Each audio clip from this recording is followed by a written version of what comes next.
आपल्या शहरातील प्रत्येक घडामोडी, लेटेस्ट अपडेट पाहण्यासाठी आपल्या पब्लिक मीडिया चॅनलला लाईक, शेअर, सबस्क्राईब आणि फॉलो करायला विसरू नका।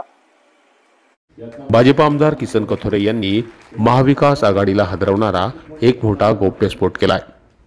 राष्ट्रवादीचे शरद पवार गटाचे नेते सुभाष गोटीराम पवार हे लवकरच भाजपामध्ये प्रवेश करणार असल्याची अधिकृत माहिती भाजप आमदार किसन कथोरे यांनी दिली। मात्र हा महाविकास आघाडीलाच नाही तर बदलापुरात जे हौशे नौशे गौशे माझ्या विरोधात होते त्यांना हा मोठा धक्का आहे, अशी प्रतिक्रिया भाजप आमदार किसन कथोरे यांनी दिली। काय दिली किसन कथोरे यांनी माहिती पाहूयात। सुभाष पवार नावाचे असे खूप लोक आहेत। सुभाष गोटीराम पवार माझ्या विरोधात जे उमेदवार होते ते लवकरच त्यांना आम्ही प्रवेश देतोय आणि तो निर्णय झाला। हा महाविकास आघाडीला खूप मोठा धक्का मानला जाईल। महाविकास आघाडीपेक्षाही बदलापूर मध्ये जे हौशे गौशे नौशे माझ्या विरोधात होते त्यांना धक्का येतो। आता नगरपालिकेला त्यांची जी मतं ती कोणाला जाणार? ती भाजपला येणार।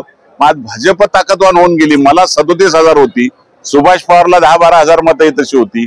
अजून आपला कोण वडनेरे त्याने पण माझ्या विरोधात जे उमेदवार होते त्यांची सगळ्यांना आम्ही एकत्रितपणे काम विकासाचं करण्याचा निर्णय घेतलाय।